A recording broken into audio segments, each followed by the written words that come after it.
Tupperware. Time's up. Let's do this. We're in for a wild night.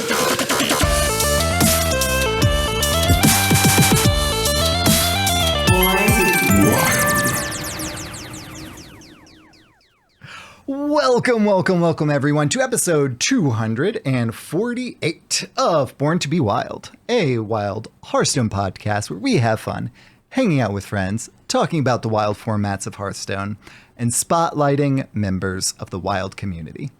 I am your host, ElectricSheepCity. It is great to be back this wonderful Monday evening here in Kickin' Rad, Colorado.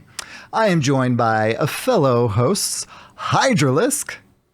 Yo! And Schmoopydady. Words. For those of you joining us for the first time, welcome aboard. We record this podcast live every Friday, sometimes Sunday, sometimes Monday, apparently, evening at twitch.tv/borntobewildhs, and the video version of this podcast is then posted to YouTube shortly thereafter. Audio versions are also distributed to all podcast apps. However you are watching, listening, or absorbing via osmosis this podcast today, thank you. Yes, you. Content plug, Schmoopydady. Before we get into the main topic of the show tonight, I'd like to say a quick thank you to the patrons of our show. Your support means the world to us. If you enjoyed this content, please like, subscribe, and comment on this video on YouTube. Another simple way to support the show is to leave a review on your podcast platform of choice. If you're watching live on Twitch, we've got some awesome emotes that you can unlock by subscribing to the channel. This is free if you use Amazon Prime. Finally, if you'd like to support the show financially, you can join our Patreon for as little as $1 per month. We have some channels in the Discord that are unlocked by subscribing to the Patreon, where you can see the show coming together each week. Check it out. If you'd like to interact with us personally, please join our Discord, a free and amazing online community of friends from all across the world who love talking about wild Hearthstone. Links to all of this stuff and more, including our merch, can be found on our website, which is www.borntobewildhs.com. Sheep, how was your week? My week was pretty kickin' rad, not gonna lie. So Yeah? This past Thursday, I graduated with my master's of human resource management. I'm done. I walked the stage. It's all over. Congratulations. I bet that feels good. That must feel good.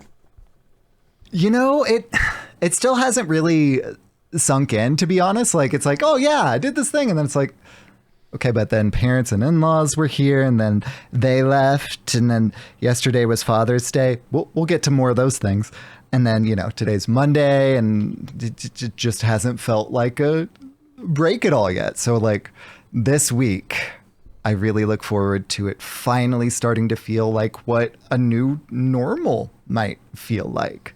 So excitement abounds there on so many different levels. That's awesome. Thank you. Good job. I'm very proud of you. I know you were going to do it. So Sheep is very humble. He would often post, I sort of hijack your week. He would often post like little things about like, hey, this is how I did on this assignment, or this is what I was thinking of doing for this other assignment. And he'd show us his results. He was killing it. There's no way he wasn't going to nail this. He was killing it the whole time. And I'm just very proud of you, buddy. You did a great job. Thank you so much. It really means a lot, dear friend. Mm-hmm. Well, when the grandparents were in, we went to the aquarium too. Oh my gosh, dude. Y'all, this was... There were two highlights of the aquarium. So the Denver Aquarium has two tigers. Why? I'm not sure. For reasons. Are they aquatic tigers? No, not even a little bit. I mean, like, they're around some water and, you know, like, they get in sometimes, but like, we got to get way closer to the tigers in the aquarium in Denver than we ever did in the zoo in Denver, which was just really kind of ironic. So that was one highlight, but the other highlight was the stingray. So at the very end, there's like this place where you can like pet the stingrays. This is really cool. The lamb's a little too young to be doing that. Like we had him in the stroller. He's usually not like, actually using his stroller, but for the aquarium, we, a lot of people, all that kind of stuff. So he was in his stroller. I pet the little stingray. Then it like went around and it came back, and it splashed like all of us. Like it waved its like half of its body that was by there and like splashed everyone. And the lamb was so funny. He was like so upset at first, like, oh my gosh, it splashed me. And then it's like, oh, but that's how it says hello. And so then he loved it after that. And we had to get a like stingray stuffed animal in the, gift shop on the way out for obvious reasons. Cause like to this day, I say that like it's been so long, I think this was Saturday. To this day, he's still saying He retained that one. I got splashed. That's awesome. That was so much fun. Then yesterday was Father's Day. We were like super low key with it because like, all these things that I kept on saying happened this past week. Like, so yeah, we had a pretty low key one, but went to like the park and, ran around with the little guy. And I'd been like picking him up for a while, and I was like, I wonder if I can like do a pull up now. And, it's been a while since I've even tried, like, and it was just like, oh wow, this was easy.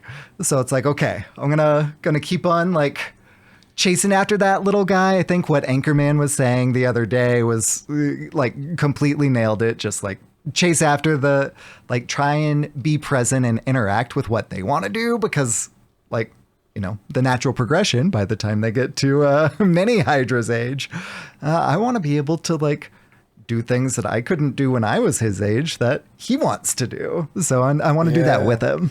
Yeah. Cool. So all sorts of excitement there too. And on the Hearthstone front, I have been playing a ton of Aggro Druid, and it has not been going well, but it has been so much fun. And, like I'm trying little things here. And what I'm really excited for, obviously, is, new cards, because there's an Aggro Druid quest that I'm excited to play. So I'm sure that we'll get, there in some subsequent weeks, because we don't have time for that tonight. So I'm going to turn it over to Hydra and dive into your week, because, oh boy, do we have a big news week to talk about as well. We do. So quickly, I did finish Stephen King's Black House. That's the one that's the sequel to The Talisman. Oh, yeah. It was so good. It was really, it's also co-written by Peter Straub, who also writes other like horror thriller novels. And it was so good. And especially obviously if you've read The Talisman, you could read it stand alone if you really wanted to, because it takes place like 30 years later. The kid isn't 12 anymore. Like he's now like a 40-year-old man kind of thing. So like you could, but it was really cool just to have characters come back.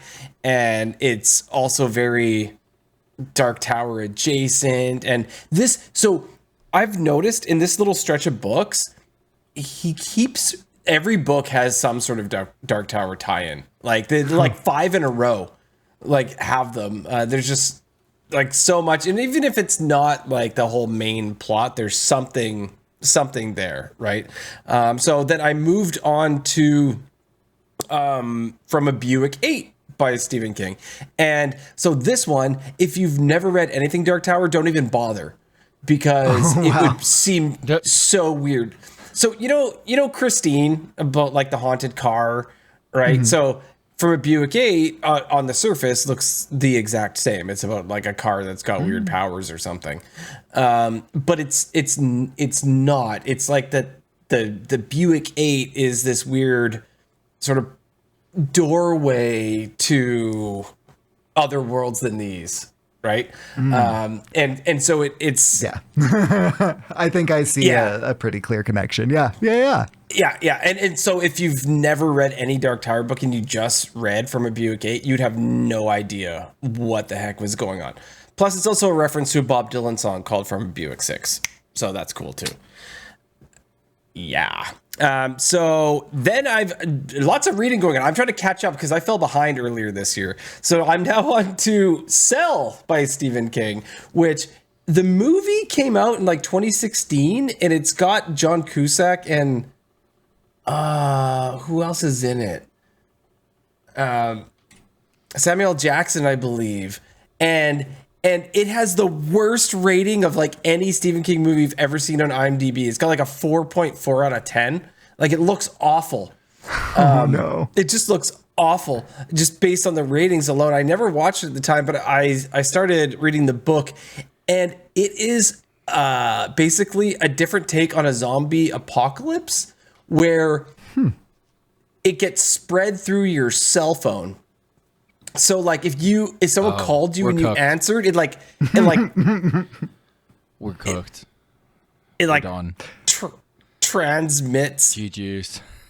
Oh, but Like if it's only when people call, then I think we're all right. Yeah, like it's bad. So this happens in 2002. Gonna be answered Discord pings. We're done. We're done. We're done. It's gonna be Discord pings. We're done. We're cooked. So in Bye. 2002, Bye to our community of cell friends phones, from all across the world. I'll see you on the other side. We're all good. I had a cell phone in 2002, so I would have been done. But so anybody who has it, you instantly like go mad and try to kill the person next to you. And this happens in Boston, and everyone is just murdering each other. Planes are crashing, buildings are on fire, gas stations are exploding. It starts off with a bang. That's Sounds the beginning like of it. And I don't know where it goes from there. Other than everyone is just murdering each other because they answered a cell phone call. So far it's cool. Like I'm about, I don't know, 10% of the way through the book. So there's plenty more to go. And like I said, the movie has a horrible rating, but I'm going to watch it nonetheless. But yeah. So this weekend on Sunday, my wife, she wanted to fire up the VR again, and we hadn't touched it in a while. So I had downloaded like a million drivers and tried to make everything work like all over again. And like normal, she kicked our butts.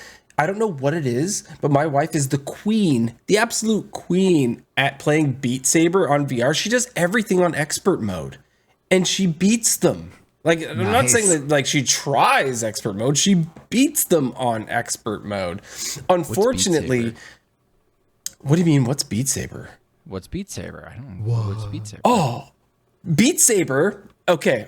I'm gonna educate you. I feel like I should have saved this for unrelated advice. You could explain to me what Beat Saber is. We can. Do you want to save it for unrelated advice? we're super prepared. Surely someone has something for unrelated advice. We could cap this and then I'll Well, you know. Yep. You're going to describe to me what Beat Saber is and unrelated advice at the end of the show. Oh, yeah. I No, that's actually had absolutely already gonna written down. You were going to have to describe to me what an Aqua Tiger was. But I've changed that to Beat Saber. Okay, well, why not both? Por qué no los dos? Por qué no los dos? Speaking of the VR, I don't know if you guys remember this, but there used to actually be a VR Hearthstone in production, and it got axed. It officially was announced that was axed. There is a game that you can play, and I discovered it yesterday, called Cards and Tankards, and it's on Steam, and it is a Hearthstone / Magic, like straight up clone. And I know the Hearthstone is, made after Magic, but this is straight up in a tavern. You have like the Hearthstone like wooden beer mugs, the steins, and it is Hearthstone, but the cards look more like Magic. But you walk into a tavern and you like sit down at a table and you play versus someone, and you got your full hand. So you're playing VR, and your one controller, you've got your hand, and the other one you actually pick and you grab and you place the cards down, and when you put them on the field, they become 3D rendered versions of the minion. Right. That's so like it does in that video that Hearthstone has where they're actually in the tavern, right? And like Deathwing comes down and all that. How do you drink the that's beer? what happens in the game. You have to buy your own. It's not it's BYOB. So unfortunately, yeah. What if I tip? I don't know if you need a VR headset to play it. But in VR it's super, super cool because you actually just like walk around and you do this. Like, it's actually pretty cool. I only played for like an hour or so. I went through the tutorial and I like played versus somebody who clearly knew what they were doing and I didn't. I didn't realize, I think like actions cost mana. And I wasn't getting that. Like I was like attacking and it cost me mana to do it. Oh no. It's 5 mana right there, buddy. No, Yo, like that. what if we could make emotes cost mana? That would be Man, Randy Blizzard. Marsh would just never be able to take a turn. I played Randy yesterday, and He's such a he jerk. just still doesn't stop. He's such a jerk. He just loves doing it. Just yesterday.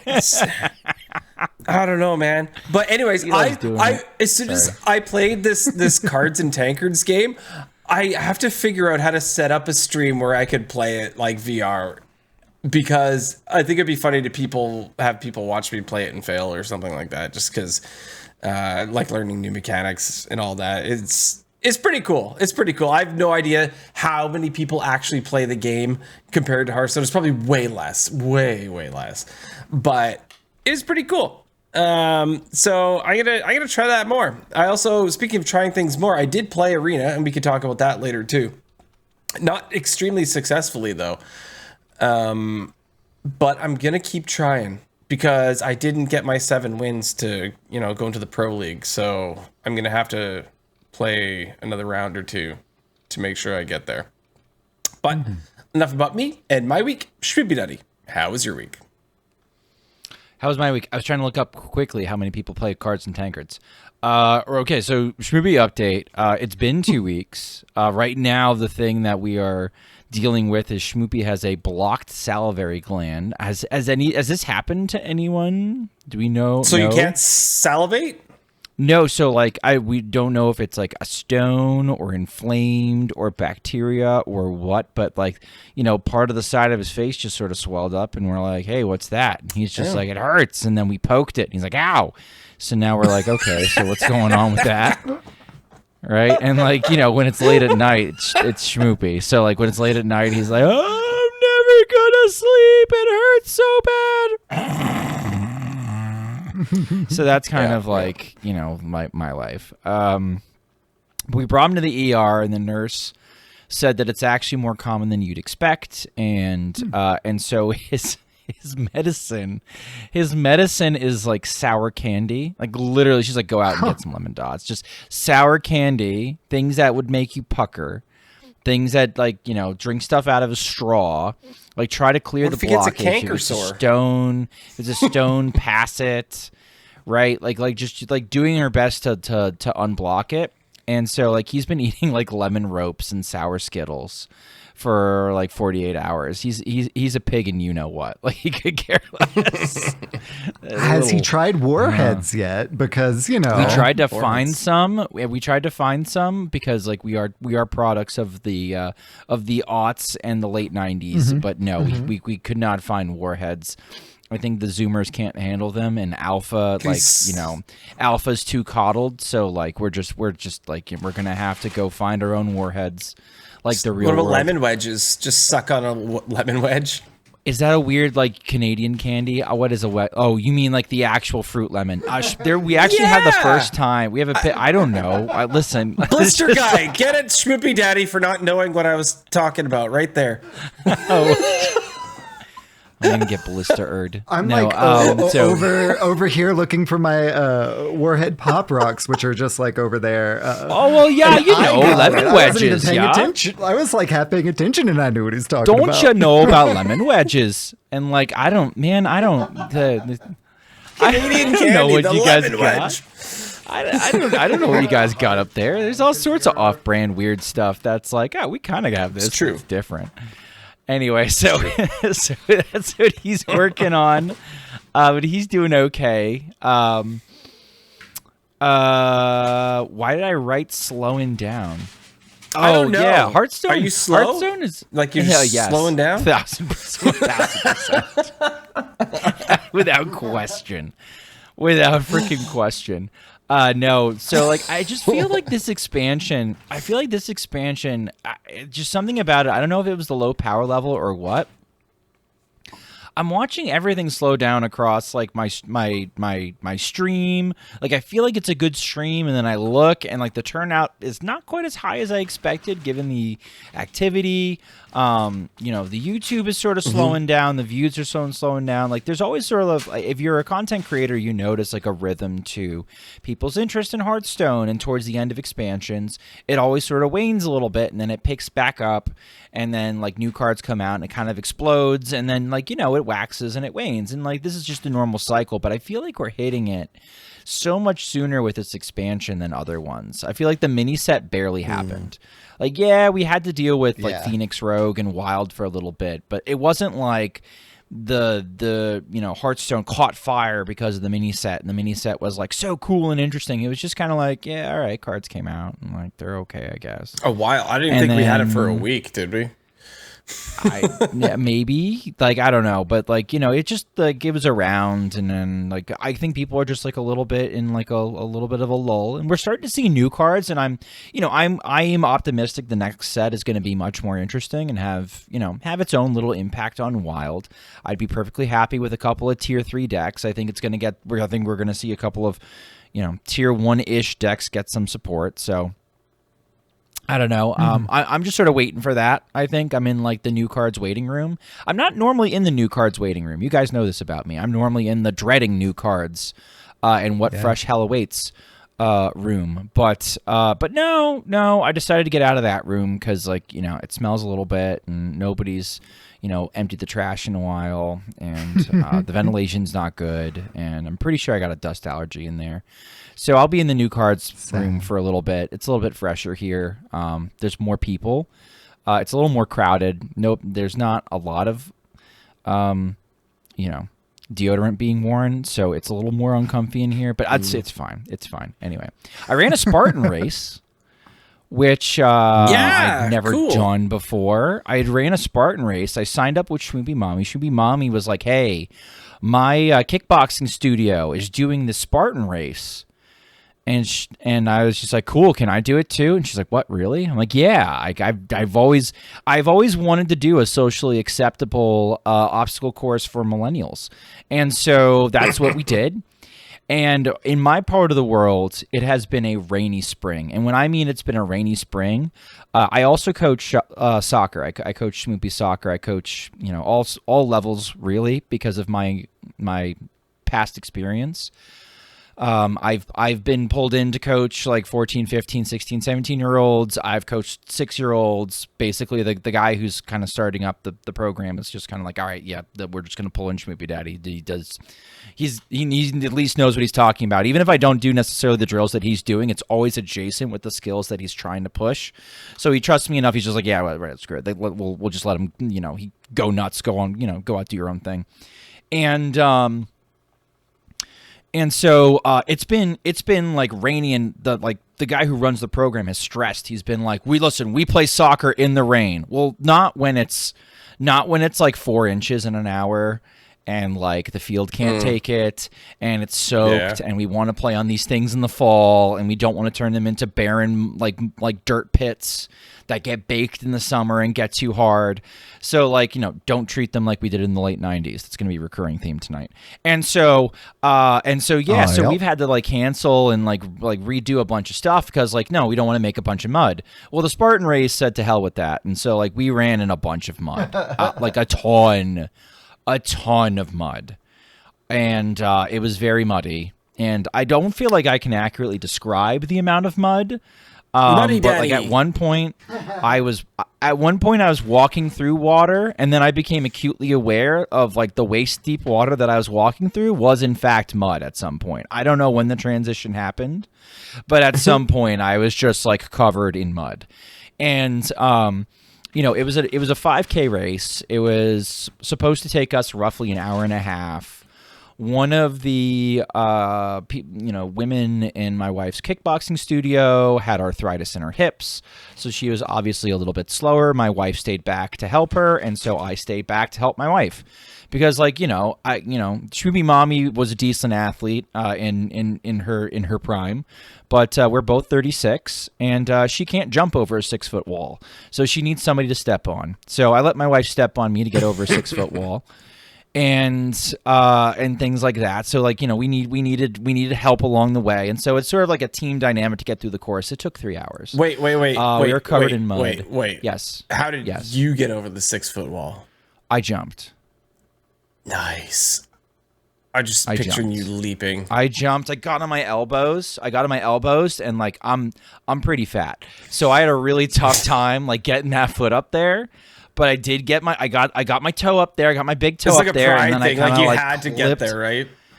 Yeah, again, I clipped over the heel, and then I even still had enough spryness to kind of like throw the leg that I had on the wall off the wall, so that the second leg could come over, so I could land on my feet on the other side with a big old whack, right? Because again, I'm like, pushing I've over disregarded 200 everything pounds you again. just said.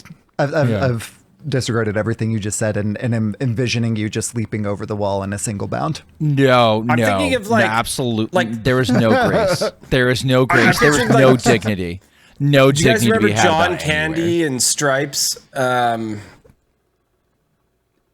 No. watch Stripes. No, man, no, it's been too long. I did have to climb under barbed wire. I dragged myself through barbed wire. At one point, I had to carry a sandbag. And the funny point was, like, for the women, it was 40 pounds. For the men, it was 60 pounds. And I'm, like, cracking jokes because Schmoopy is 70 pounds. And I'm like, guys, I got dad strength. This is nothing. I'm like, Dad, my legs are... I'm saying this out loud as I'm walking around. Dad, my legs are tired. Carry me. It's like, yeah, shut up, son. Get up. Right? Dad. Yeah. And I see my wife coming the other way. And I'm like... Mama, carry me. Mommy's tired, honey. Mommy's tired. Mama, carry me. So like, yeah, I like just like popped it up on my shoulders, like, yeah, whatever. And I did stick the javelin throw. All right, I was the only one in the group to do that. Everybody would have had to do burpees, except I stuck the javelin throw. I think everybody individually had to do burpees, but instead they're like, your victory is our victory. We take those, and they moved on. I was like, all right. But yeah, no, like it was a lot of fun. It was a lot of fun. I would do it again. And what's really cool is like there's an event that they do that's literally like 5 minutes from my house. I could probably walk there if I wanted to. So if I don't want to get my cars muddy this time, I probably could do that. But it's a farm not far by me. So we're totally going to do it. We're totally going to get people. We're going to rope other people into doing it with us. We're going to get Schmoopy in on the act. We're going to send him through the kid version one day, and then we're going to send us through the party-sized one another day. And I didn't expect to spend this long talking about the Spartan race, but that was really cool, and it was fun to do with my wife too. We were holding hands as we crossed the finish line, and then both our backs gave out.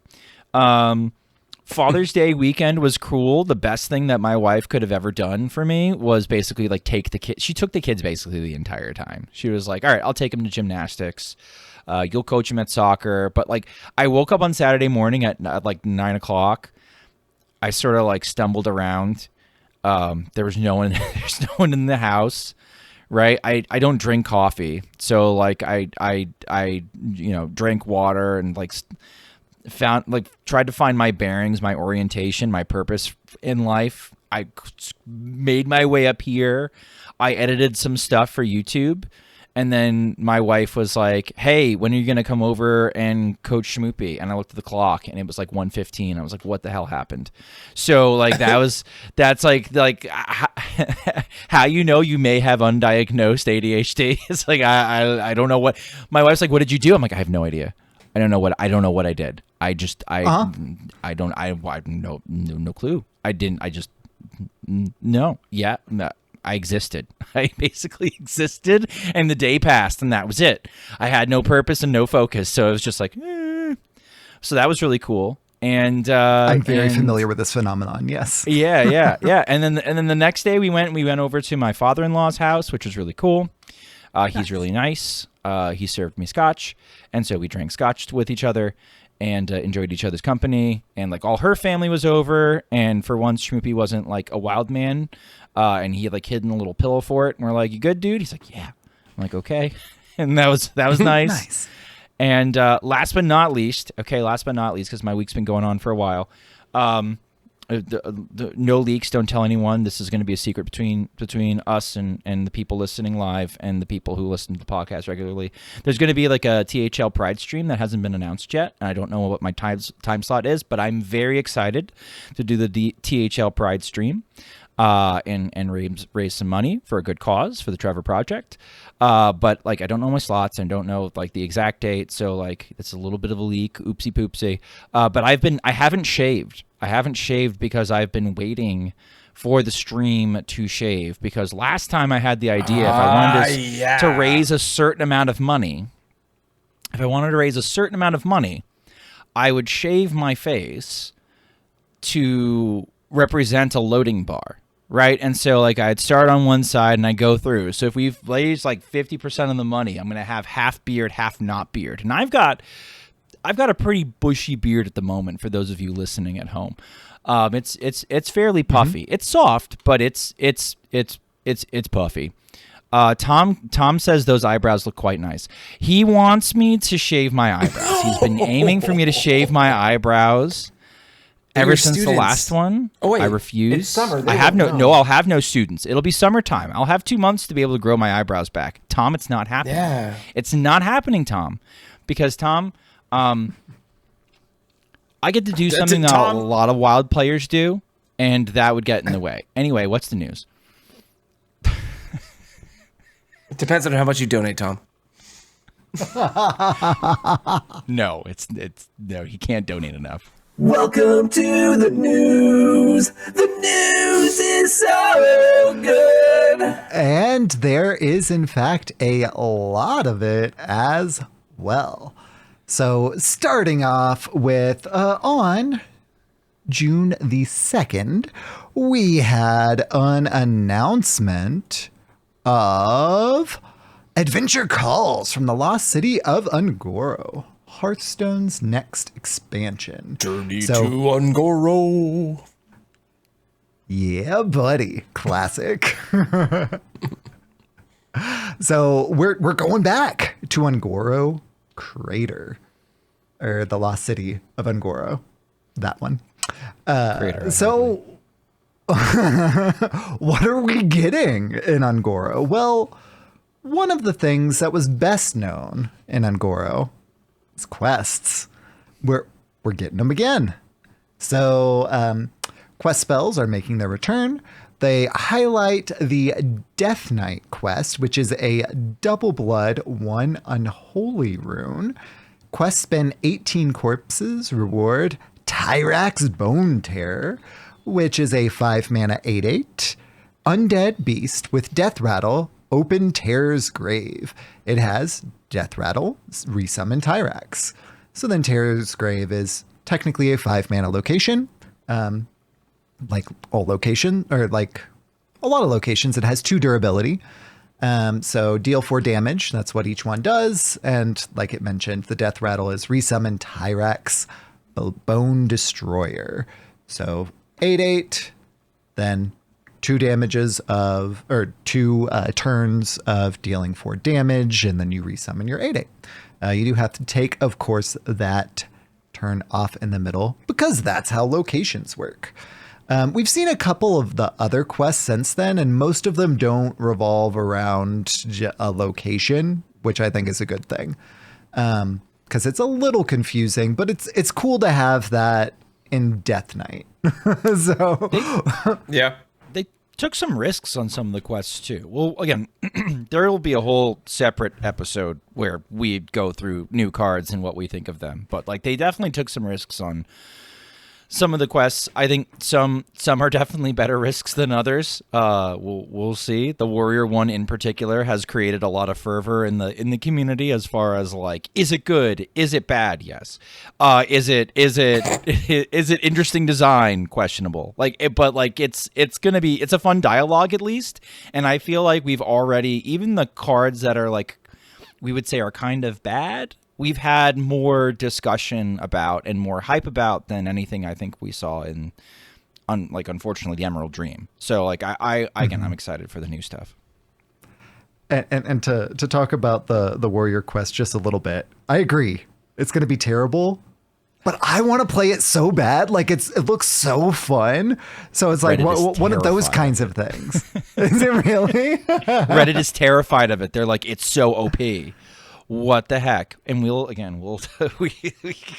can cover what it actually is later if you really don't want the spoilers. Absolutely. Well, on top of quests, we got us a new keyword. This one is Kindred. So the Ungoro Crater surges with primal energy. Tap into this power with the new keyword Kindred. So cards with the Kindred keyword get a bonus effect if you've played a card of the same minion type or spell school on your previous turn. So if the previous turn you had played, the example they give is that of Grave Dawn Void Bulb, a 4-mana shadow spell. Summon a random 4-cost minion and give it taunt. Kindred, do it again. So you would have had to have played a shadow spell the turn before to activate that effect. Well, what do you think about our new Kindred keyword here, y'all? Hydra, I'll start with you this time. I mean, it sort of reminds me of like a dragon synergy, right? Like if you have a dragon in your hand, if you played a dragon this turn before, that sort of thing. This seems neat that you could get 2 4-cost dragons for 4 mana, but like at the same time, if you're trying to get these payoffs, maybe you're playing off curve and not necessarily optimally to hope to do something on the next turn. You know what I mean? So I think a lot of them could be, underpowered if you're not using them properly, just because you're trying to get that OP thing, right? But now you're not playing properly. You're not addressing the board status, that kind of thing. So I think it's pretty cool, but we'll see if we see the whole set and we can change certain things. Like if the curve is so perfect that you can go off with these, then cool. But I think that a lot of people may play the cards incorrectly just to get the payoff. I'll be completely honest. Like, I think I briefly read what this was once, and Sheep just deftly explained it, but like I zoned out for a second, so I did not hear what he said. It sounds like we're turning every single class or like cards in a class into Elemental Shaman, and I mean, I love playing the Chain by Fleetwood Mac when I play Elemental Shaman, because you must never break the chain, and if you don't love me now, you will never love me again. And I can still hear you saying, you must never break the chain. Yeah. So like, interesting. Kind of. I don't know. It seems fine. It's gonna be fine. I don't know how like out of our way we're gonna do to activate this, but like it seems like a fine keyword. It depends on you. It's not super complicated. And that's fine. That's okay. It doesn't have to be complicated. That seems fine. Yeah. Completely agreed. I think that it'll only really see like a lot of play, like competitive play in like basically 100% tribal decks, right? Like if I'm playing Murloc Shaman and every single card that I have is essentially a Murloc or Murloc synergy, then, and there's some Kindred stuff in there for Murlocs, sure. But I'm not gonna like go out of my way to base a deck off of like a kindred payoff for exactly the reasons y'all have been saying. Unless it was like a combo, right? Unless you could tutor a combo piece. And we haven't seen all the cards yet, so that still is a possibility that like, oh, wow, these two cards together are the nuts. What a kindred combo. And they do that, right? Like they do design cards to be used together in synchronized. And in standard, that might be harder to pull off than in wild, where we have tutors and extra cards that they don't design around. They don't design around wild, chat. Remember that. Do not design around wild. So before you're like, how could they not test this? They didn't test it. They don't design around wild. Don't act like they test things. For wild, they don't. So, like, we might have some like crazy synergy where it's just like, oh man, you played those two Flurgle monsters one after the other one, and now you get a Bork Inspector. So, like, who knows? One of those. Mm-hmm. Yeah, that is always a possibility too, for sure. Well, another exciting thing is we get to see some old friends and mechanics. So Lowe's team of adventurers includes a few familiar faces. So we've already seen Elise Starseeker and Elise the Navigator, who is a 4-mana 3/5, familiar stats for Elise. Battlecry, if your deck started with 10 cards of different costs, craft a custom location. So that's another kind of one of those kind of callbacks. If you have a deck building restriction like Kazakus, then you get a Kazakus payoff. She's the same cost as Kazakus, which is kind of cool too. Obviously different stats. And then obviously also it's if your deck started with this rather than currently contains like Kazakus, which is kind of the spiritual successor to Highlander decks.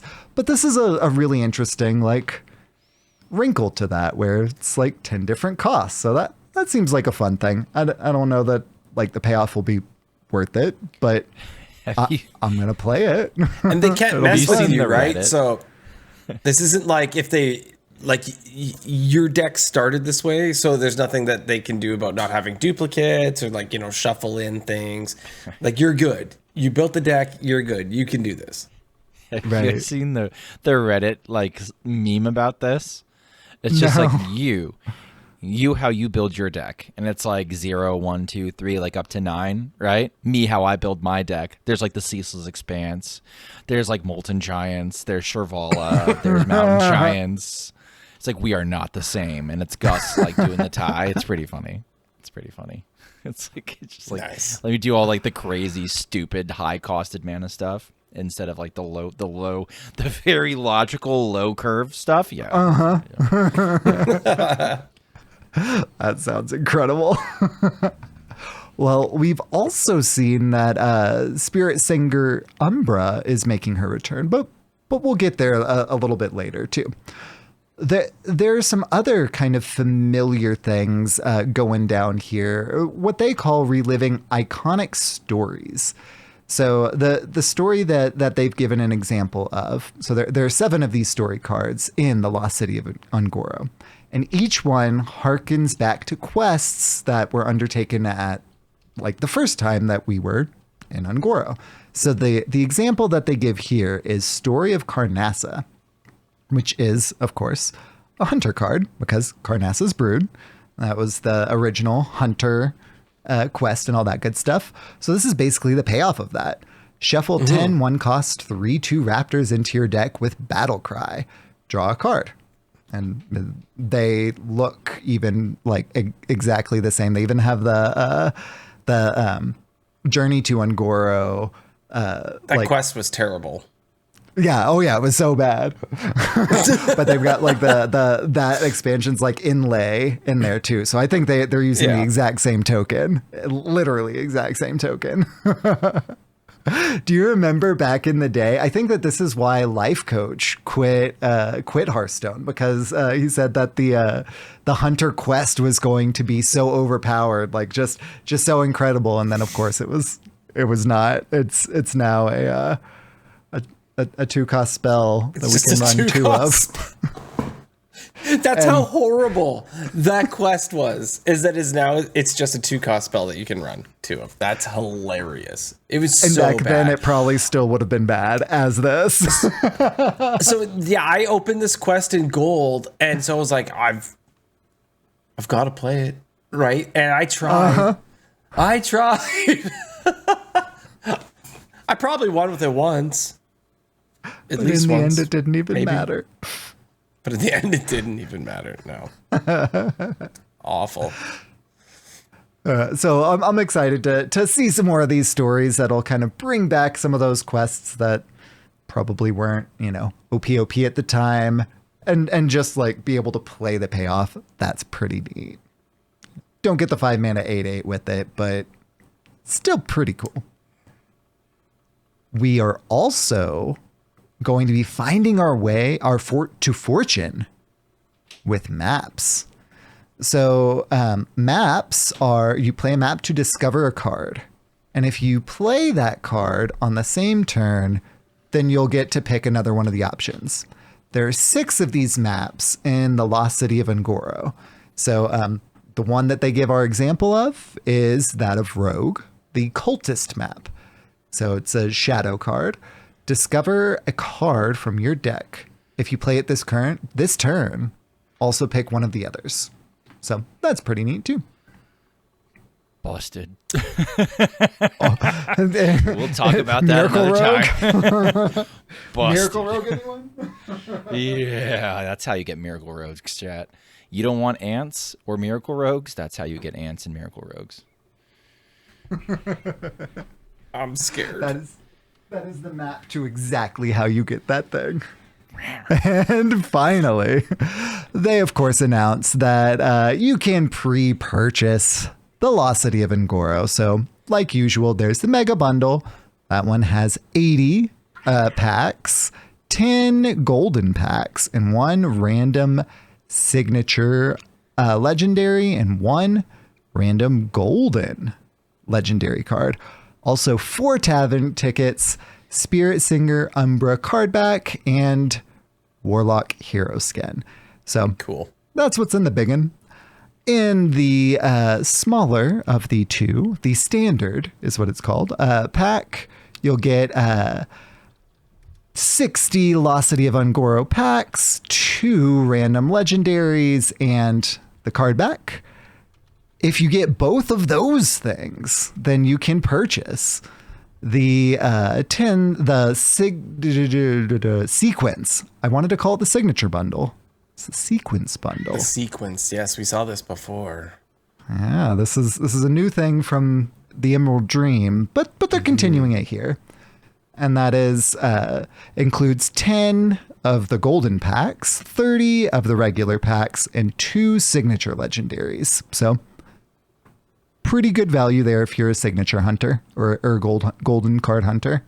I do like the option, the whale out option for the whales that do want to spend on that. I haven't really gotten the bundles because I've been more leveraging the ladder bundles to get standard packs and using the standard packs basically to find my way to get to the expansions from there. But like you were saying, this is perfect if you want to get lots of if you want to get the signatures and you want to get the cosmetics. The Spirit Singer Umbra Warlock hero skin is apparently one of the most hideous, according to parts of the community, ever unleashed, which means that it will deal mental damage when you use it.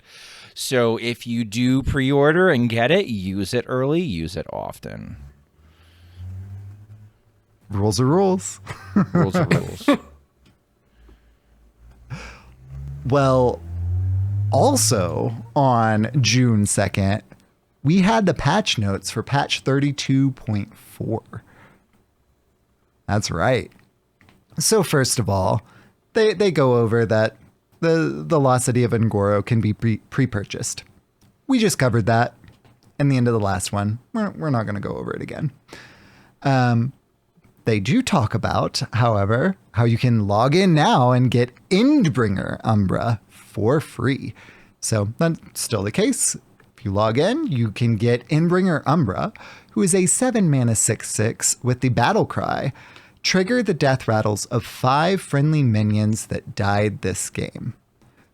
It doesn't say different. It No, does it's not. not different. It's not different. Yep. Very It's in a noteworthy. very good standard deck right now in like Hog DH. So in Hog DH, you make basically Ball Hogs, and the Ball Hog's death rattle is 3 damage, the lowest health enemy minion.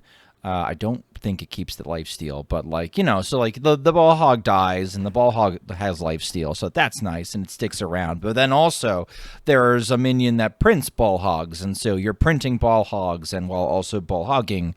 And so she's just basically a pile of damage and a board all in one. So like pretty cool payoff for a standard deck.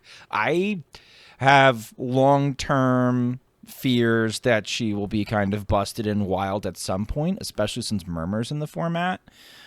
People have told me I'm nuts and that death rattles are too slow, but I'm just ready. I'm waiting for the right death rattles and the right combination of cards. We can make Endbringer Umbra cost, you know, the 7 mana means nothing. We can find the right class, and she's probably going to be busted at some point. So, Sludge another Belcher. good free card to pick up, in my opinion. Yeah. Sludge feel Maybe.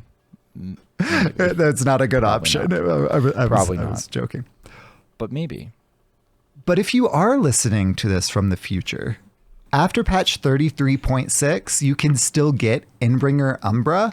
You just have to open a single pack from the Lost City of Ungoro.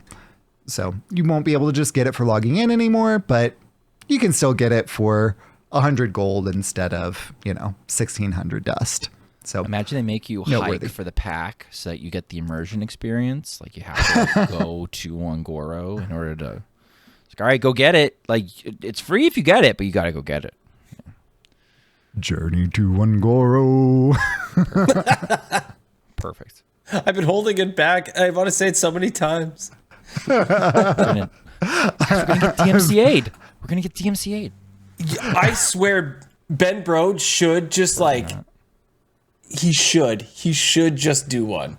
Like, returning to Ungoro. it would be hilarious. Like, come on, Ben. If you're listening, which I know you're not, but Please. come on. But Do please, Ben. But please, Ben.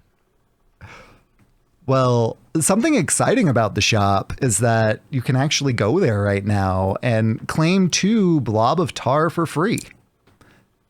It hideous. seems like a pretty good minion. It is hideous. The art of the card is bad.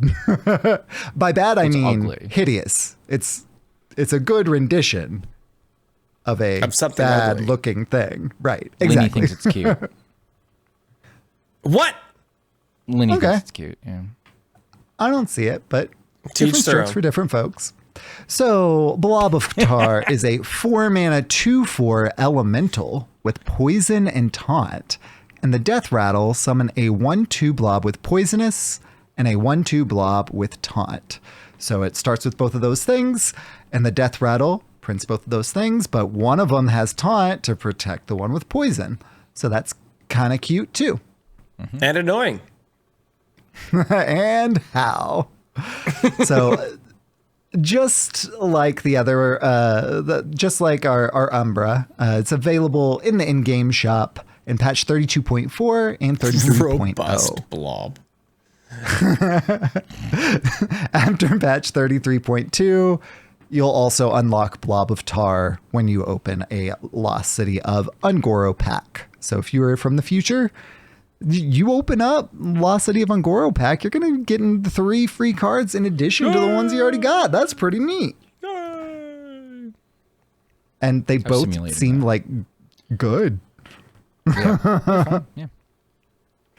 The Umbra even more than the Blob, but the Blob seems super solid. There is also an in-game event coming right up. That is Secrets of Ungoro. So you'll be able to Secrets of Ungoro. decipher these mysterious runes.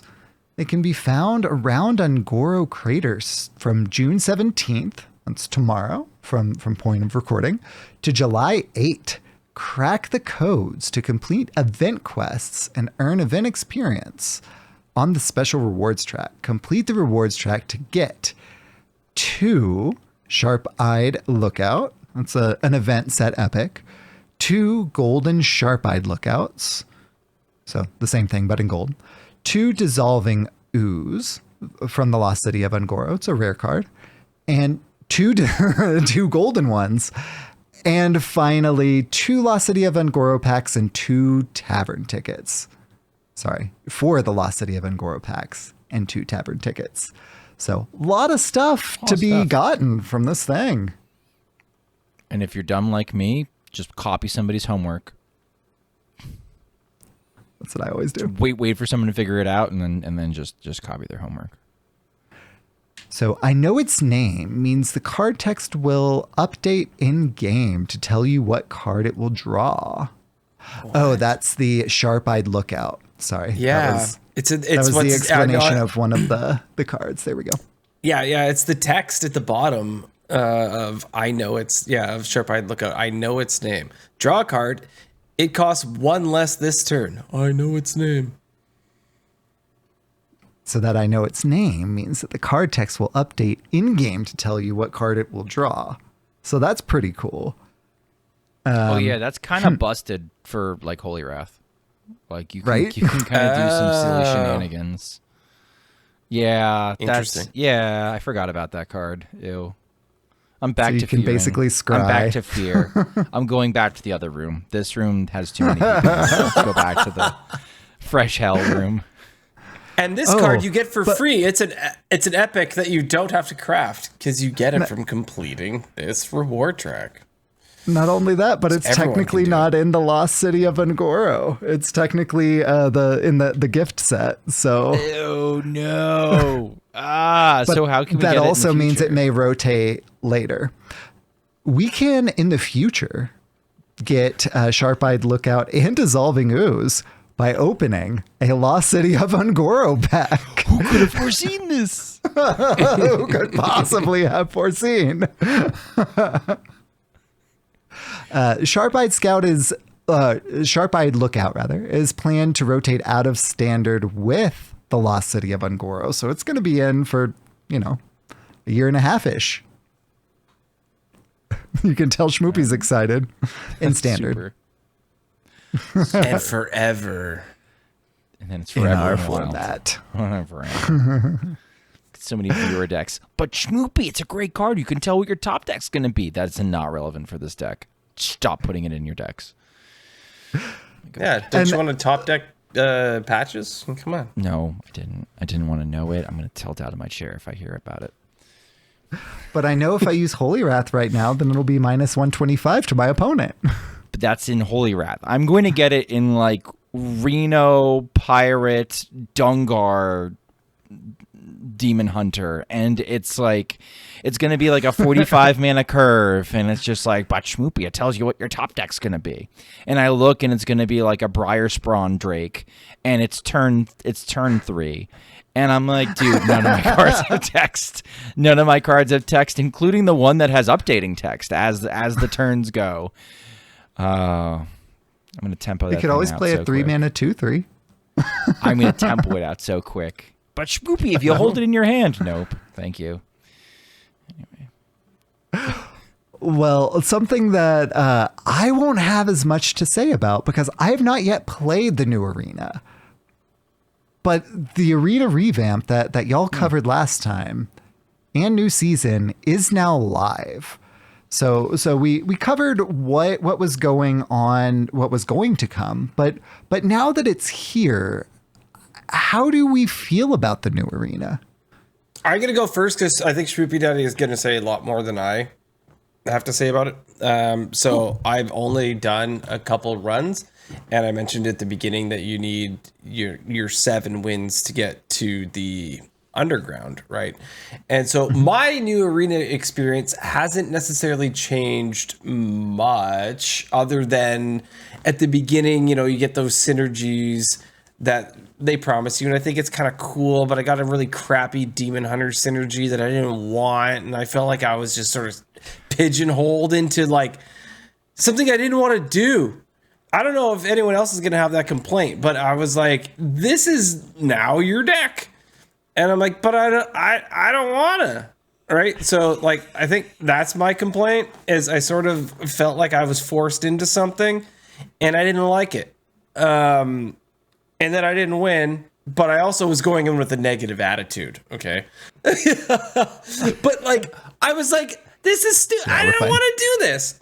And anyway, so that sort of annoyed me. I think is now I had a direction that I didn't want to go, and I felt obligated. And then I was trying to make something work that wasn't gonna work, and then I did not do well. But maybe going forward, I'll learn to be a little more adaptable. But I did not like I said, that I felt pigeonholed into something I didn't want to do. Schmoopydady, I want to know your opinion on that, or if you felt that way at all as well. I had one run today where I got I was doing shaman, and I saw 3/4 mana 3/6 like meteorite minions and no other meteorite cards, and I was like, well, I guess we're making meteorites now. And no, that run did not go very well. I have continued to play the underground arena. That's the big boy, big girl, big non-binary version of the competition. I think I'm enjoying it. What's really interesting is when you get to 2 losses, all of a sudden you've had an opportunity to change out 10 cards in your deck and really make something that's kind of like a super synergistic monster. But you're also up against other people who have lost twice and also put together super synergistic monsters. So like, it's a really interesting dynamic that is very different from the old arena. I used to draft a good deck in the old arena. You get to 2 losses maybe early on because you ran into 2 buzzsaws, but then you knew you were going to be basically queuing up against chumps all the way until 7 wins if you could get there, and you could get to 7 wins fairly easily. And I think that process, that rhythm is sort of disrupted now. I think another thing that is worth mentioning about the new arena is there's very little gold in the rewards. It's all packs, it's all cards now. Packs and cards, for the most part, are useless to arena mains. Not all of them. Someone like Save File, who I rate very highly amongst arena streamers. We frequently raid him after the show because it's not quite wild, but it's wild adjacent arena, and he's just has great production values, and he's a fantastic player. He likes having all gold arena decks, so like he does use the cards, and he will pause in the middle of a draft and say, "Am I going to draft this card later? I currently have an all gold deck. Let me keep my all gold deck. Go back, craft the card in gold, and then go back into the client and draft the card." So like, he's cognizant of those, but I know some arena mains that keep packs like trophies. So they win a pack and they don't open it because they don't need the packs to play arena. So they just hog all their packs and like store up their packs, and like they're like, look upon my field and know it is barren, for that is how many Fs I give, right? Like that's basically their mentality. And now they're having a tougher time going infinite in arena because unless you get something like Crowd's Favor, which is very hard to do, you're getting basically no gold to pay for tavern tickets to keep the run going. So it's very expensive. It's definitely draining gold out of the Hearthstone economy. I find it very fun. I did pay for more tavern tickets because I don't want to just siphon my gold out the window. I will probably play the kiddie pool version of Arena when new cards come out, because I don't want to play it now when my MMR is too high, so that when I go into Little Baby Arena and I only get like 2 losses in 5-win runs, I wanna like wreck house in there and go infinite if I can, as many times as possible, before I get kicked out and have to go back to the big boy arena where they'll take my tickets again. So like that's kind of where I'm at. The community is really divided on, like, I think overall people who don't normally play arena find the experience of the new arena a positive. The structure, the game, the deck building aspect, it's mostly a positive. I've seen some people complain that like, whoa, the decks are too synergized. I don't feel like I'm playing Arena. I'm like, so you want to bump unplayable piles of cards into other unplayable piles of cards? And they're like, yes. So like, there's like to a certain extent that's like gone. It's like, I don't have to deal with this kind of synergy in Standard because you've got 4 copies of a card, and I don't even usually, I barely get to run 2. And like, there's that mentality, and that's fine. But for somebody who like me, who plays Wild, who's used to a little bit more synergy when we play, like it feels like a nice mix between old Arena and duels. Like that's very similar to like what my experience has been so far. But I do think that they're gonna have to revamp the awards. I think the rewards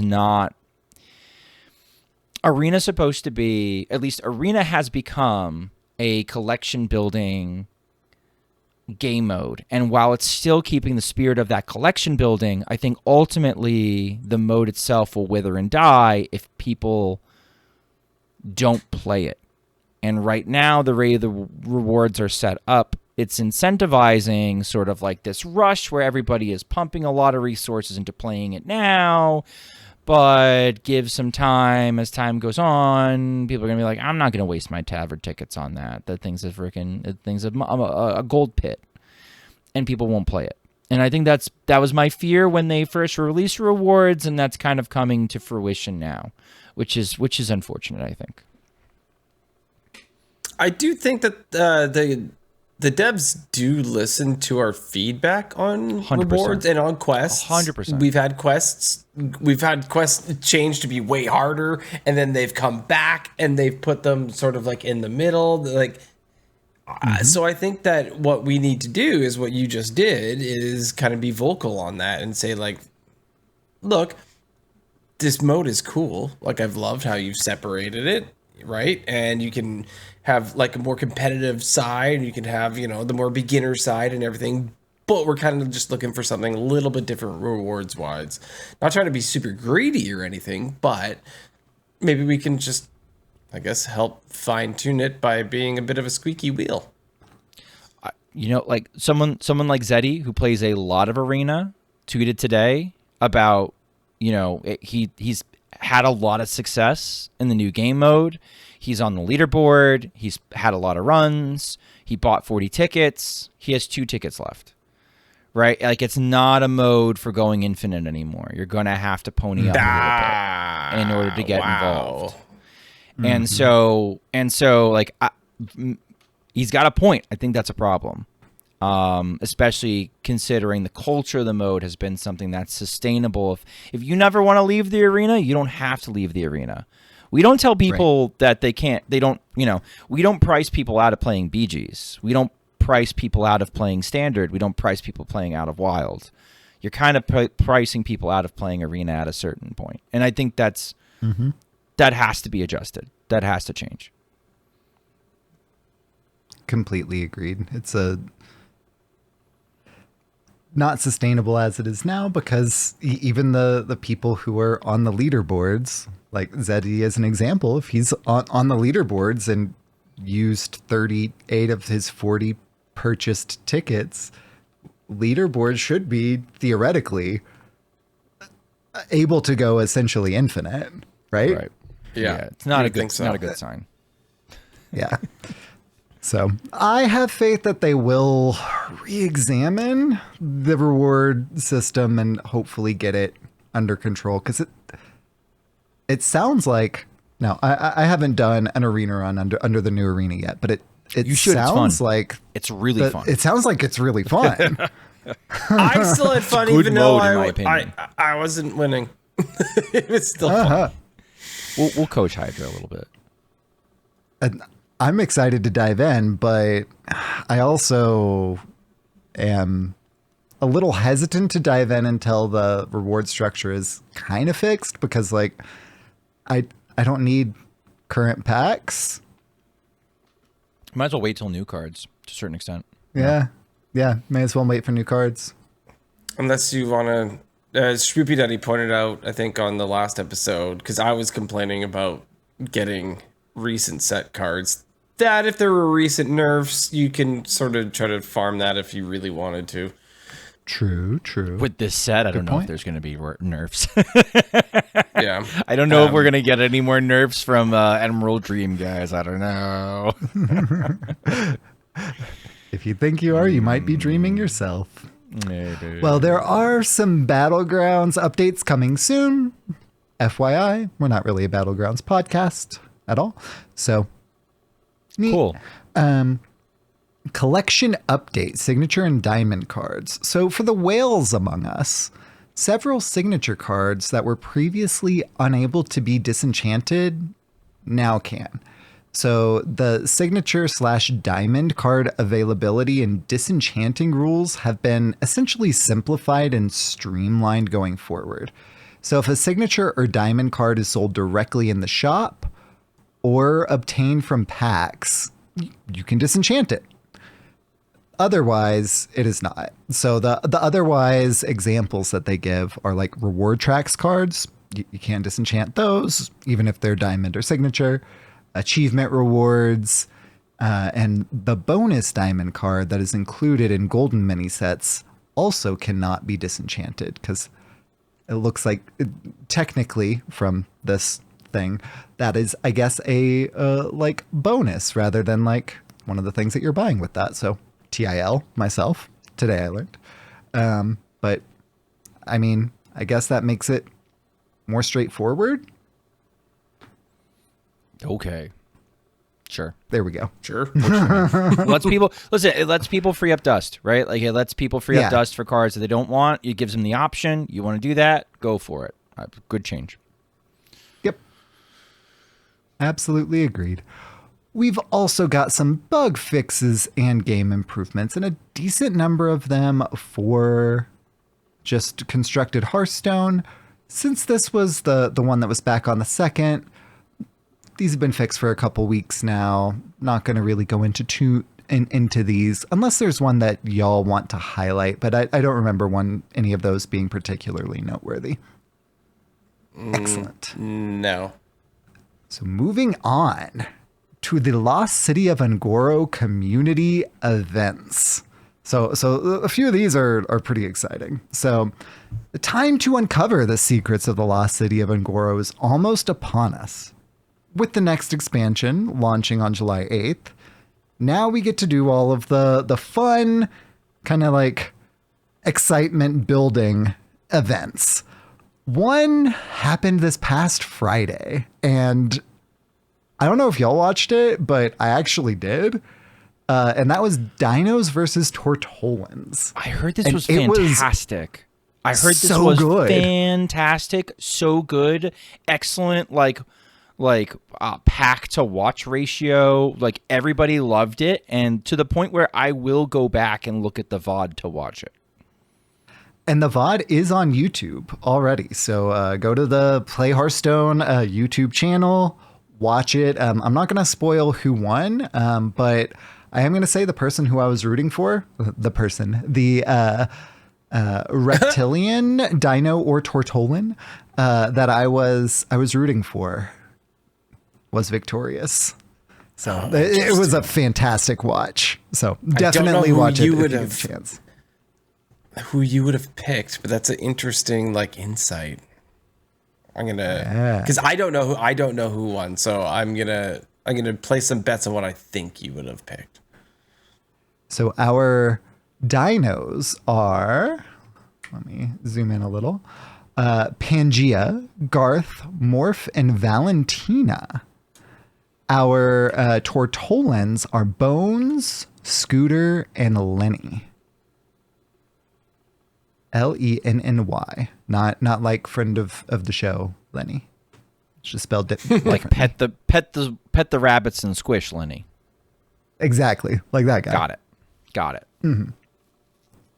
So that was a blast. Something that's coming up that will be a blast are the theory crafting streams. So theory crafting streams with drops are June 26th and 27th. So the NA Latin America and EMEA players will get to play on June 26th, 9 a.m. to 9 p.m. Pacific, and the APAC players will be playing from 2 a.m. to 8 a.m. Pacific on June 27th. Born to be Wild will, in fact, be theory crafting on June 26th in the latter half of that one. So it's 9 a.m. to 9 p.m. We'll be on from was it 3 to 9? I think it was. Yeah. Ish. 1-ish. I may be on a little bit earlier because I've got that whole day off work and all that good stuff. But at the very least, we'll be on in the late shift there. If not, solo sheep earlier. So excitement abounds for theory crafting days. You can, so they do elaborate on to describe that participants will need to include at least 10 Velocity of Ungoro cards in their decks. So FYI, we'll be playing some new ones there. And there's also theory casting 9 a.m. to 5 p.m. with Sottle, Lorenda, Edelweiss, and Raven. So awesome folks there. Twitch drops will also be enabled. So you can watch any Hearthstone stream from 9 a.m. Pacific time, June 26th to 9 a.m. Pacific time, June 27th. And you can earn up to 2 The Lost City of Ungoro packs. Just, be sure to link your Twitch and Battle.net accounts so that you can, actually get those to appear in your game. Otherwise, it'll just be like, yeah, you got them, but we don't know where to put them.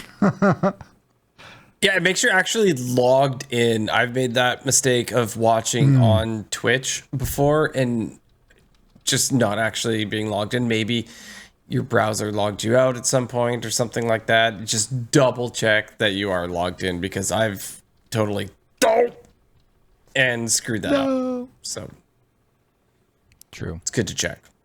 Always good to check. Yeah, buddy. Well, on Saturday, June 28th, there's another event. That is Raren's Rumble. So it's 4 teams, and they're teams of 2. So the teams are Raren and Covert Go Blue, Voxy and Amy the Amazonian, Raffle and Day 9, and Nim and Simu? I don't know. So these are a lot of different TCG streamers. So there are a few from outside of Hearthstone as well. Hence, not knowing that particular name. Yeah. Yeah, right? I'm always excited to see other people incentivized to try Hearthstone, because maybe then we're actually in the player acquisition phase again, huh? That'd be nice. True. I also love to see Day 9. Anytime I see Day 9 on something, just always makes me so excited, because Sean is just so charismatic when he plays. And one of my favorite things that actually, so Raffle and Day 9 might be an interesting combination if you think about it. So Raffle's known for playing garbage, right? I used to always lose to him at rank 5 hell because he was playing some sort of weird combo deck or something like that, right? And Day 9 always wants to see the cool thing happen. Yeah. Right? He's not like, oh, I got to play this card for tempo. He's like, no. That's my combo piece. We're saving this. Every single time, he's got to see the cool thing, or he'll play something just completely off curve because it had a cool intro or something when the card was dropped. So that could be an interesting dynamic, the Day 9 Raffle. So I'm interested in seeing that. And then, like you said, the names that we're not familiar with as well, just getting that reach is cool. Agreed on all counts. So I'm really excited to see these different approaches to deck building with the new cards. And we'll get to see a sneak peek at the powerful quests and deadly dinosaurs featured in the new set. Using conquest format rules, the contestants will face off in pairs until the dust settles and a winner is decided. We can also watch on Twitch and YouTube on June 28th at 10 a.m. Pacific. Twitch drops will be enabled for viewers to claim 2 more Lost City of Ngoro packs. So if you connect your Twitch account and you just watch a whole lot of stuff, you can keep on getting more and more packs. That's a pretty I like how they're kind of seeding it in a lot of different ways now too, like a lot of different opportunities to get in on that and get a few packs. It doesn't cost them a lot to give away more and more of the free packs. Honestly, like the amount of content, especially since they have so much content built up, right? Like especially for us in Wild, there's 10 plus years of content. They can afford to give away a little bit more, but it does create a lot of goodwill, I think, for people who are free to play. And I remember being that way, being like, I will never spend a cent on this game of Hearthstone. And like these free packs are like, they feel like godsends, because I remember grinding out for my pack a day. Oh man, I'm gonna earn my 150 gold a day. Watch me go, right? And like this, so this is like for some people, these are like entire days worth of grinding. So that's good stuff. Well, fast forwarding a tiny bit to July 1st through 8th, we're also going to get a chance to open those packs and play with them in the pre-release Tavern Brawl. So, kind of like last time, the first one is free. After that, each entry will cost 2 tavern tickets, 300 gold, or 400 runestones. So essentially $4 or $3 if you use gold, US versions. On each run, lock in a deck and play until you get either 6 wins or 3 losses. Earn more new cards based on how well you do.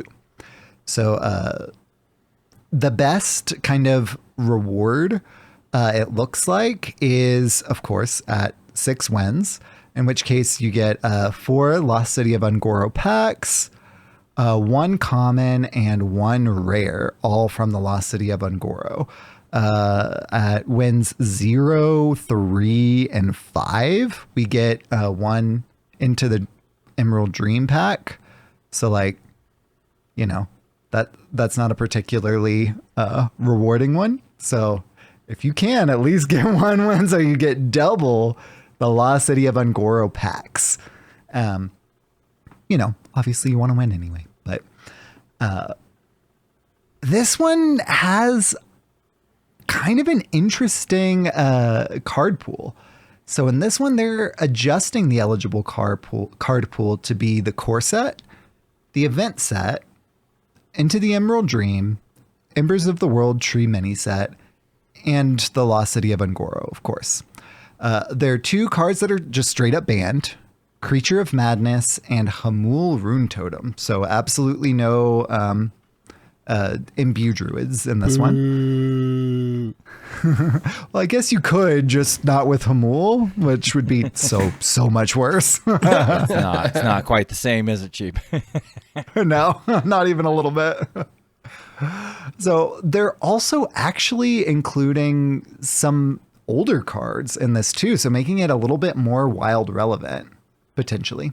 So those cards are Painted Canvasaur, Toy Ranosaurus, both from Hunter. For Priest, Nightshade Tea, Orbital Halo, and Silver Moon Brochure. For Rogue, Agency Espionage and Adaptive Amalgam. And Warlock, Sweetened Snow Flurry, and Sketch Artist. So it looks like most of these are still standard cards, just outside of the kind of card pool that they had established earlier. So Cool. Kind of interesting there. In the card pool selection as well. Additionally, there are more ways to get drops. So community days and more drops are July 1st through 5th. All of the drops. So many. So the community days return with free packs you can use in the pre-release Tavern Brawl from July 1st, 10 a.m. to July 5th at 10 a.m. You can get up to 10 packs just from watching any Hearthstone stream. So 2 hours per drop. So every 2 hours you get a drop, but up to 10 drops. So what, 20 hours of watching? Does that make sense, it's right? actually only 3 different drops, but the first drop you get 3 Year of the Pegasus packs. So after 2 hours, then the second drop you get 2 or 3 into the Emerald Dream packs, and with a third drop, that's where you get 4 of the new expansion. So the Lost City of Ungoro. Yeah. So Still, that's 3 Year of the crazy. Pegasus, 3 into the Emerald Dream, 4 Lost City of Ungoro, but you only get those after watching 6 hours. I almost wish they'd like flip those a little bit. I get why they didn't, because that's what people are going to be chasing, but still kind of feels a little bad to get Year of the Pegasus and Emerald Dream packs throughout those, at least for me. Well, that's pretty cool. I appreciate all of the free. There's so many free things that are coming. Yeah. So, like, anybody who, you know, wants to get as much free to play packs, just watch all this stuff. That's awesome.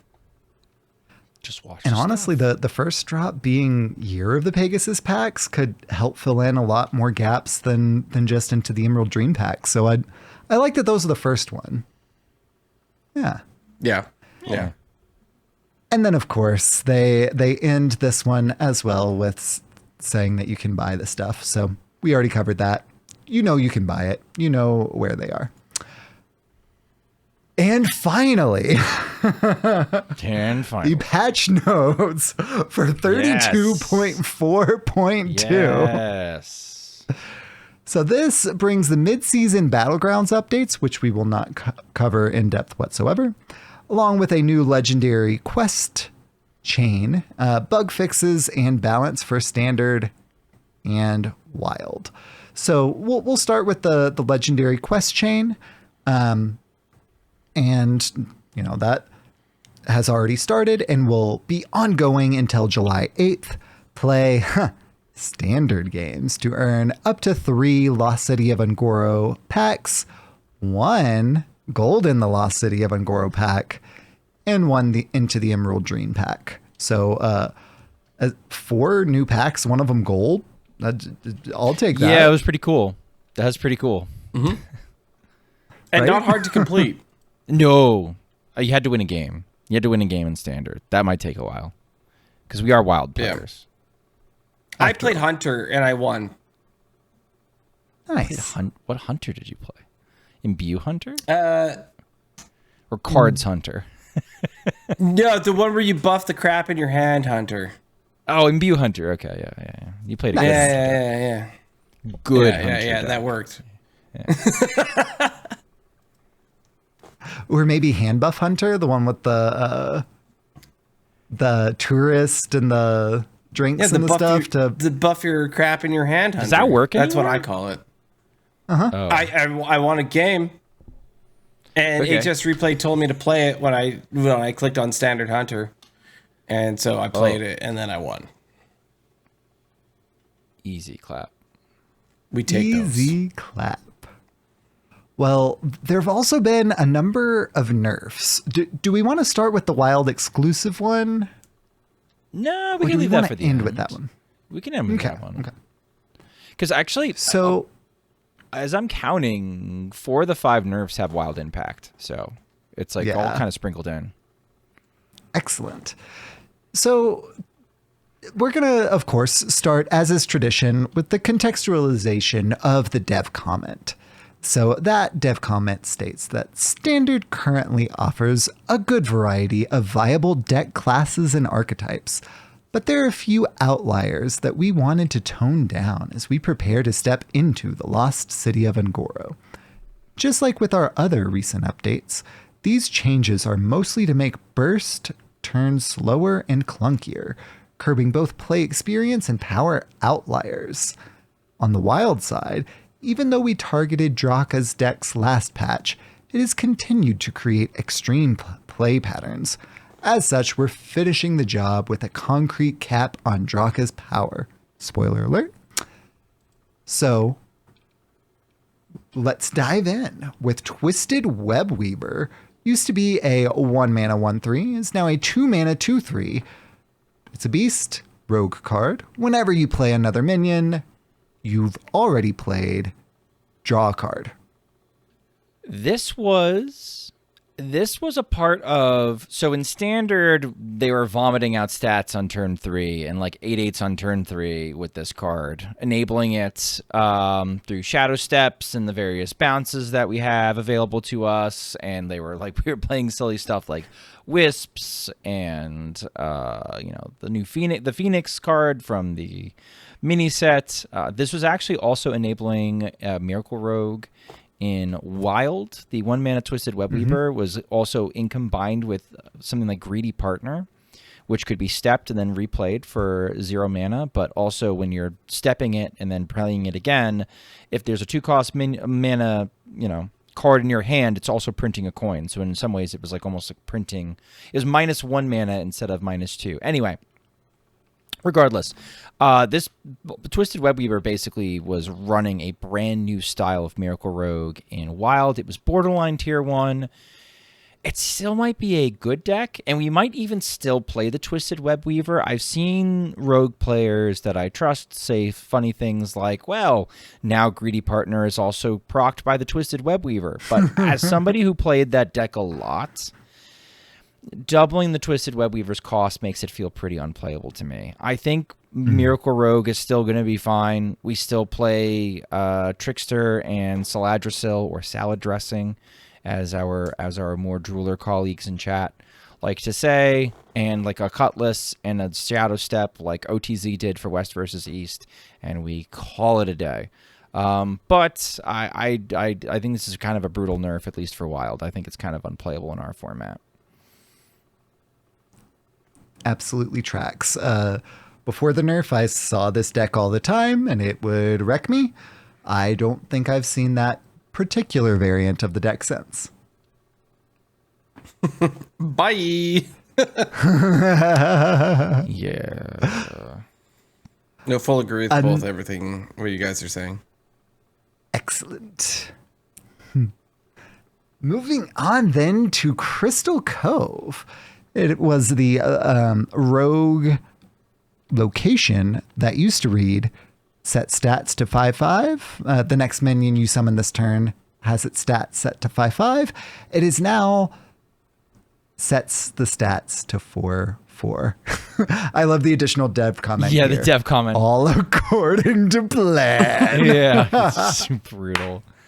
Brutal. Not Wild relevant at all. No. With Just the very exception funny. of the comment of very it's just funny. like the crystal core. It's cute. Love that. Moving on then to Magical Dollhouse, was a 1 mana druid location, now has been doubled to 2. Gain spell damage +1 this turn only. It's a location, so you could activate it multiple times. The durability on this is 3. Was and still is. So double the mana cost, but it was something that you were typically like dropping and then like trying to activate it when you were doing your combo. Yeah. So it doesn't necessarily like slow down your combo turn itself, but it does make it much more awkward to play. You could before just kind of get 1 mana in there and, oh wait, we're druid. We're in Wild. Mana doesn't matter, does it? What is the impact to our format? What were you going to say, Hydra? I was going to say, obviously, because you don't need to play it on your combo turn, you can always just play it a turn earlier. It's not a big deal, or 2 turns earlier, or 3 turns earlier. Just going to put it on the board. So it's still there. I guess it tells your opponent what you're gonna do, right? That you're ramping up towards it. Technically, if they don't know that already, which they could probably surmise by what you're doing. But I think that it doesn't actually matter that much because, like I said, you could always plant this on the board sooner. Schmoopydady? So I think the deck that this nerf, by my estimation, basically kills is 30 Barnes Druid. 30 Barnes Druid, you didn't always have the mana lying around and you did need to play the Dollhouse in the combo turn and activate it in the combo turn to have enough damage to find lethal against XL decks or decks that have gained a little bit of armor or health in some way, like Death Knight, where you're just gaining permanent health. I would often say in my stream, unless I saw 2 locations down and activated against a Barnes Druid and I had 40 health, I wasn't nervous yet. This makes this a lot harder to do. I think the difficulty basically pushes the deck out of being playable. It was fast enough to beat Malygos Druid, which is why I think it was a popular... I saw it a lot on my climb. A lot on my climb this month. I think a lot of people were like, well, what's the fastest combo deck I can climb with? And Barnes Druid is great for that. But this is a brutal hit. Ironically, right now, the most popular hipster version of Barnes Druid I see is an extra large version that Sinferno is piloting. And it's not really centered around Barnes. Barnes is a thing you can do, but also there's Renathal in the deck, so like you can absolutely Barnes into Renathal if you're an absolute boob like me. So don't do that. But that deck doesn't even run the locations. So like that deck is fine to be played and has way harder win conditions to meet. Just because it's complicated doesn't mean it's good, by the way. It's way more complicated than Malygos Druid. Just play freaking Malygos Druid, probably. But yeah, this does have an impact in killing off. If you hate fast combo, and a large swath of the wild player base does. If you hate fast combo, this is another one bites the dust. They came for the combo, then they came for the combo, then they came for the combo. Next up is Divine Brew, and this is a big one in my opinion. Agreed.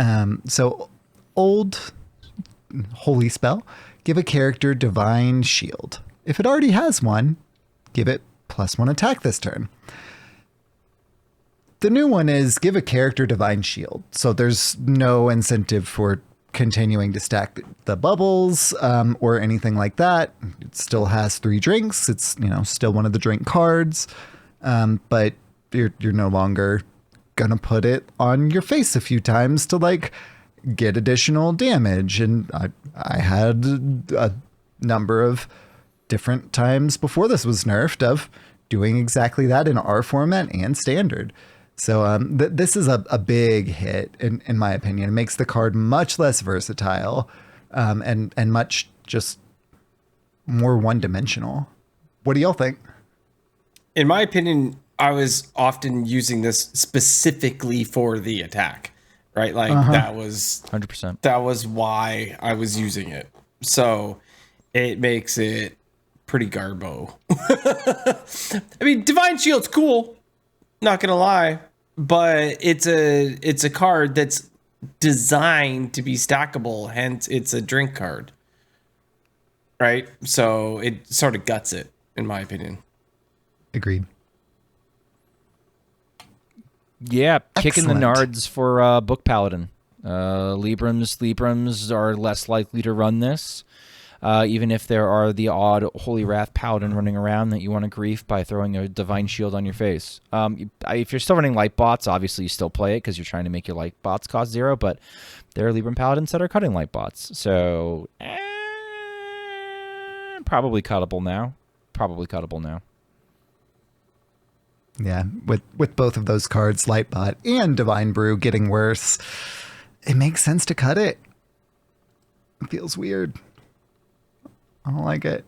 It could. I mean, you still are discounting light rays, so maybe you still keep it. But I think you definitely put it on the table as just like, maybe I just get rid of this. I don't know. Probably another thing that is an easy nerf reversion when the time comes, in my Probably, opinion. yeah. Oh, 100%. And finally, Necrolord Draka. Old battle cry, equip a 1/3 dagger, +1 attack for each other card you played this turn. New, the same thing, up to 10. Still a 10, 5 mana you say? 3/4. But it is capped at a 10 attack weapon. No longer can do an OTK. Can do a 3 TK, I guess. If you get it up to 10 and then just hit them 3 times and that's all they can get, this card's dead. Yeah, they killed it. Yeah? They killed it. They war-songed it, pretty much. If they had knocked a mana off of her and made her 4 mana or less, you might see her seeing some play in Miracle Rogue, which would have been cool.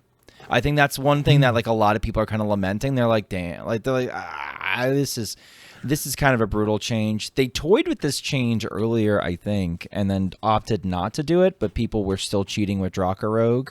Animation cheating with Draka Rogue using the old Tide Pool, Pupil, Bran, Shadow Step, Mailbox, Garbo, and just finding a way to just like, you know, we still have the old way to go infinite while, you know, animation cheating. And so they just did that and we're playing Draka that way. And it was slower. It was turn 5, turn 6 where that was happening. But it was still happening, and it was still one of the better decks in the format. And the devs are like, well, enough's enough. Then we're just gonna have to put you know, Draka under, and then they did. And so like I would not expect this card to ever be buffed. I think this is a problem they want to store away in the back of their minds and never have to worry about it ever again. So rip Draka. Yeah, because this was a Knights of the Frozen Throne card, wasn't it? Like, No, no, this was Nathria, I think. oh yeah. But still no longer in standard. So this is a wild exclusive nerf, and I think it makes sense. I would have liked to see back. Yeah. Before, but Yeah, I could dig that too. I always feel bad that like a lot of when something gets nerfed because of animation cheating and stuff like that, this kind of like bums me out. Like I know people were still hitting high numbers without animation cheating, but you had to be pro, right? Like, yeah, you have to be very skilled with it for sure. yeah. Which I have. if you've been able to pull that off, you kind of earn it, right? But like I said, it's that Band-Aid thing that I don't really like about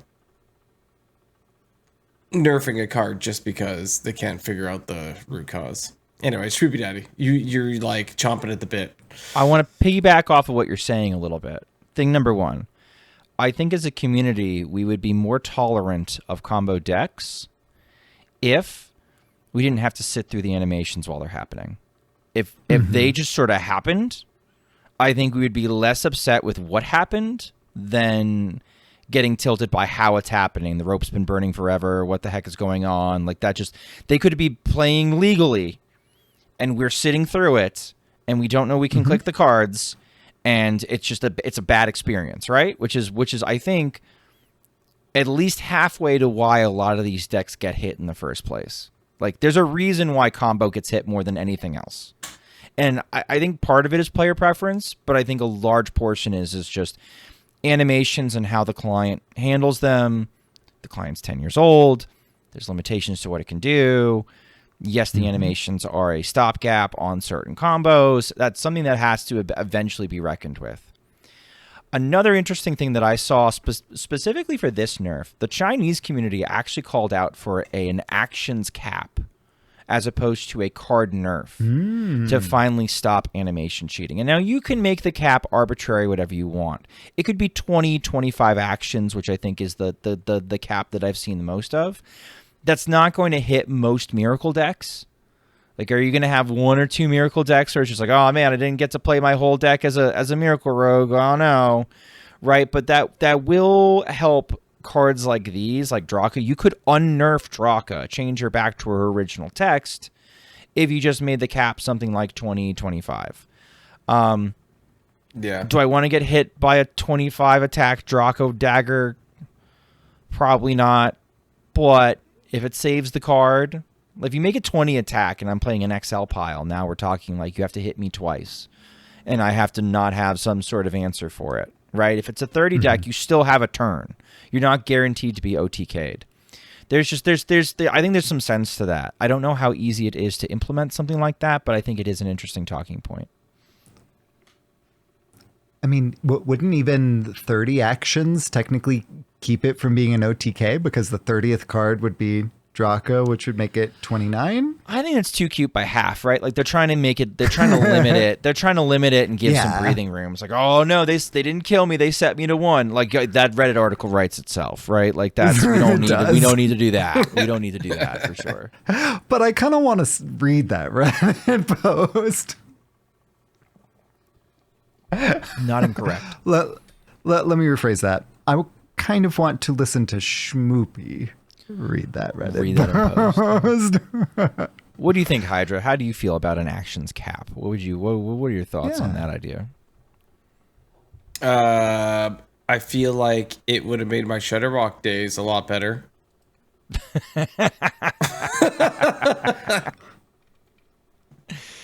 Yeah.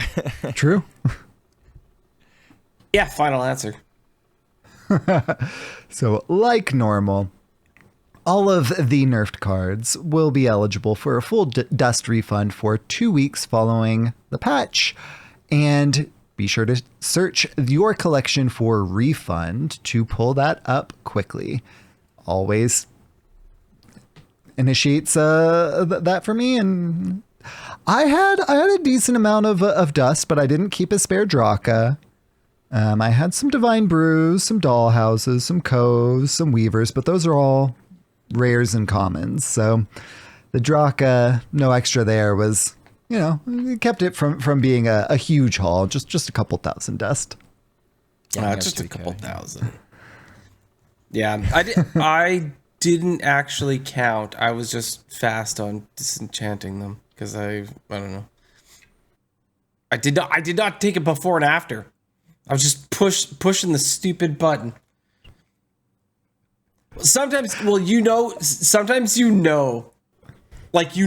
gonna get like a big one. This one wasn't a big one, so yeah. I didn't do it before and after either. I just kind of guessed, like, it was probably a few thousand. I don't know.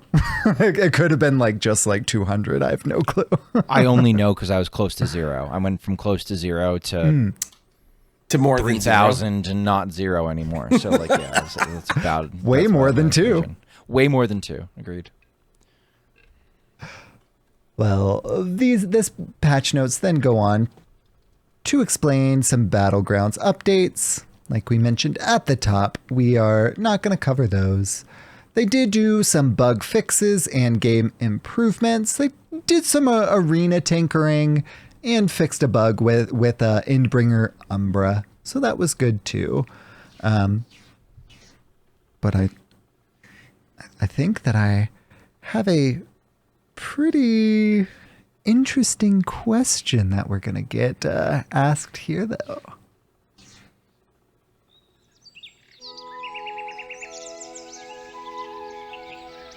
Unrelated advice with Schmoopydady.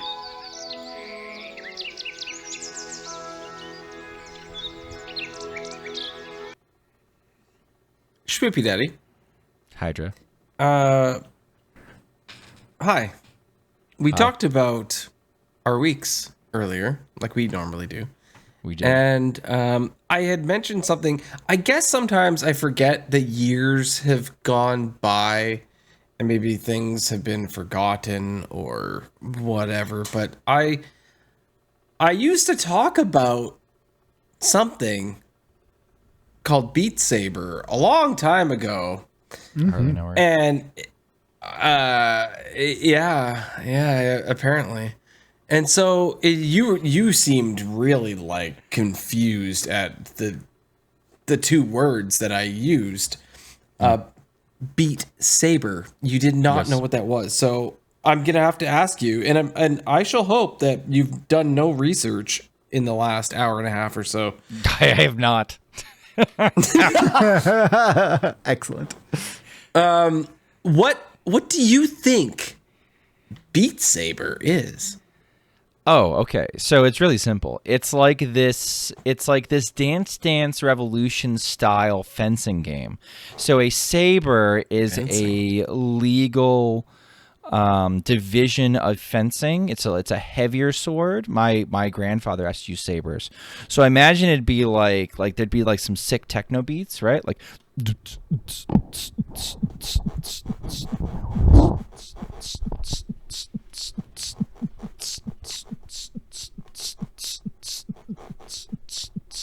and that's the general gameplay. Wiser words have never been spoken, and you heard that on Born to be wild. How'd I I do, mean, Dad? that's pretty much what it is, actually. Yeah. So Pretty you're close. super close. It's like a Guitar Hero / DDR game but what you have is you have two lightsabers. You got one in each hand, and the notes are flying at you, and you have to swing and you have to hit the notes, and they're not just like on the same playing level. It's a full VR experience, and they're in all different, and they switch sides, and they're all over the place. And then there's mines, and you can't hit the mines because they explode and kill you.